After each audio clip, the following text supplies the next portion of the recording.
welcome back to the Nature Patch and welcome to what will be the last garden tour of 2020. I'm going to be sharing what the garden looks like in December today. So usually these videos are very chill, very relaxed, as all of my videos are. Make sure you grab a cup of tea or coffee. I'm going for a semi-festive drink today, which is an apple and cinnamon spiced iced tea. It is summer here in Queensland and ice drinks are where it's at. Hot tea just really isn't gelling with me at the moment, so I'm going to be sipping on this throughout the garden tour, and a lot has changed since kind of the last garden update I did. I have planted out quite a few new areas and I have so many plans to plant more, but I'm just going to show you what I've done at the moment and how all the plants are growing. Also, I know I say in all my videos, but make sure to like this video. It really helps to get these videos out there to more people. We really want to be sharing more about gardening. It's such an important tool. It's such a great platform to be sharing more information about gardening. And as always, let me know in the comments down below if you've got a gardening channel as well, and we can share each other's channels and share even more knowledge about gardening. Alright, so I'm going to switch you around and head on into the pool area where I've got all of my pots set up. Firstly, pop my drink down. Also, ignore all of the cicadas in the background. I'm doing my best with the microphone at the moment because they are so loud at the moment, so bear with me with that. But I just recently got given a lot of these air plants and they were propagated from a massive plant. Air plants don't typically need to be growing in soil, but because I'm going to be trading these for other seeds and other plants at a food and plant swap, I've just popped them in some pots for now and they are really enjoying being in there. I've also got some more succulents as well. This is a variegated variety that's got beautiful bright pink flowers, and my native Australian mint. This one here is the native pennyroyal. That one there, it is going really well and has been loving all of the rain that we've gotten recently. And then I have a lot of my herb boxes. I've got lots of parsley going well down there. Mint that is absolutely / has already been used for cocktails. My lavender plant and chives, which we've been using so much of, as well as lemon balm, which I might actually grab some and put into my drink. What has gone absolutely crazy is the corn. Last time I think I showed this, it was definitely not this height, but it is taller than me now and has started forming all of the flowers and all of the tassels for the fruit as well. So you can see all of these are starting to form, and corn pollinates through the wind. So when you're pollinating corn, all of these single tassels will form one of those little tiny corn kernels. So the majority of these need to be pollinated for you to get a full cob of corn. There's a few ways to do that. You can let the wind do it, or you can kind of come up every now and again, which I've been doing every day. Morning is best for this, and just giving it a little shake and the pollen usually falls down. Or you can actually take off one of these little flower stalks and actually just brush it through really thoroughly, and that's another way to pollinate the corn.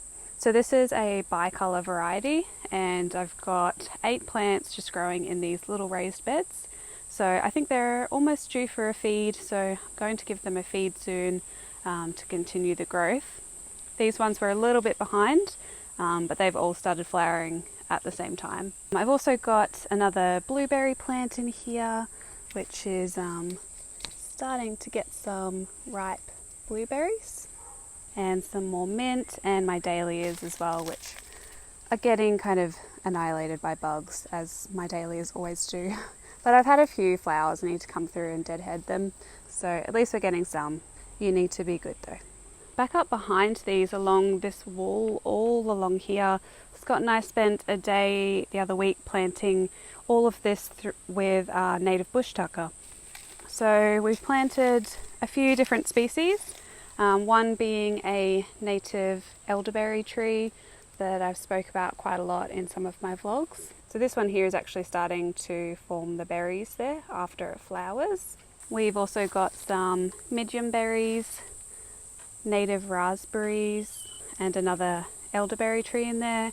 And all of these medium berries, native raspberries will all bunch out and hopefully have a living edible hedge along this wall. Moving on to this area of the garden, right next to the pool. So the reason for choosing this area behind me is that we could quite possibly get some more hot days. It's less likely than it was around late November, early December, but the 40-degree days that we do get means that I need some kind of shade around the plants. Or else they just end up frying. And this area here has really nice shade in the afternoon, so none of this area gets that really harsh afternoon sun, so I have planted out some of this area. So this bed here was on one of my recent videos talking about how I was amending it with some lime. So I have amended it and added some lime in here and planted it out. So what I do have is quite a few royal burgundy bush beans planted in here. You can start to see them coming up there. I've also got a row of cucumbers that go down there, and the plan is to create kind of a structure that bends over up onto this wall here so that the cucumbers can hang down, and I can pick them underneath as well as just hanging off that structure. And this shady area is really good for that. And I've also got a row of little baby lettuce growing, and also some alyssums on either side just to give some more flowers for the pollinators. The next bed along here is gradually being filled up using the cultivation method, and I've been adding some food scraps and compost in here, so that's a work in progress. And then moving over to this area here, this is where I'm going to be trialling some corn here, and I've planted this area with both bush beans and a green manure mix. So I went for the Cherokee wax bush beans here, and you can see they are starting to pop up. So hopefully they'll grow okay here, enjoying a little bit of shade in the afternoon, but still a good amount of morning sun. And I've also just chucked in a green manure mix on either side of these two rows, because I've got another row there of bush beans. And this is going to enhance the soil and hopefully ward against nasty bugs and bring in beneficial pollinators as well. So nice bit of green fluff in between the rows of beans. And then up against the fence, we ended up planting the syzygiums. So we planted one of the cascade syzygiums there, a kangaroo apple, and another syzygium. So these are going to grow up and have a nice hedge there, which is also edible as well. And then continuing to walk around the path, all of this area is going to be hopefully planted, but we did plant another plant here, which was the cat's whiskers plant. So this will hopefully bring in some beneficial pollinators to this area. So that's kind of all the plans for that area there. I'm really happy with how it is coming along. I have planted quite a few seeds that I also planted in my last video, so I'll give you an update on how they're going. These were planted probably about a week and a half now, and I keep them just over here on top of my worm farm.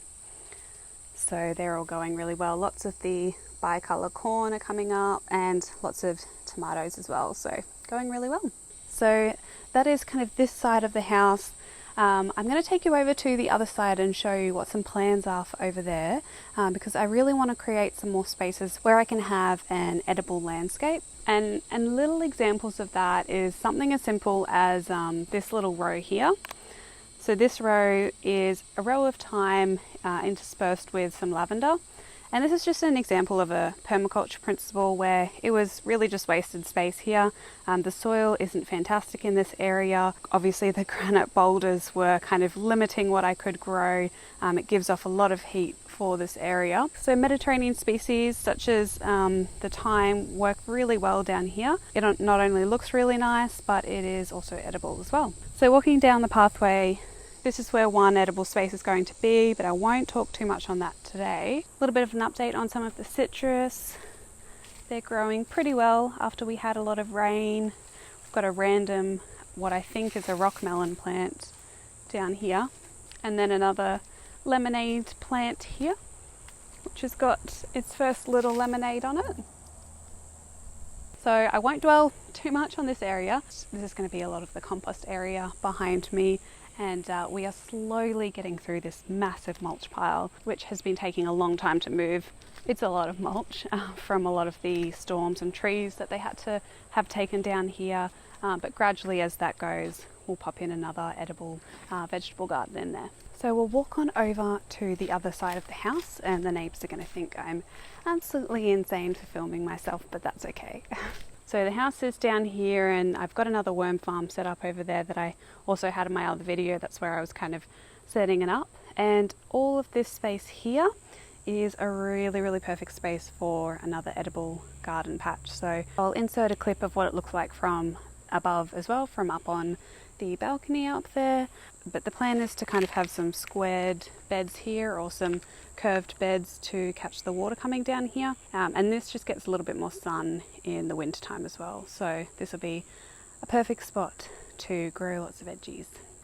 And this is another area in the house that we'll be working on around the garden, where I'm designing more of a native garden area for native species to grow in this area, because I don't particularly want to change the soil a lot in this area. It is quite granitic and there's a lot of rocks in this space, but it would be really nice to have some beautiful native flowers in here, mainly because these are some bedrooms up here, and it would be nice to bring some smaller birds over into this area. So we've planted a few here already. We planted some hovias here, which have a beautiful purple flower to them, and also a bottle brush here.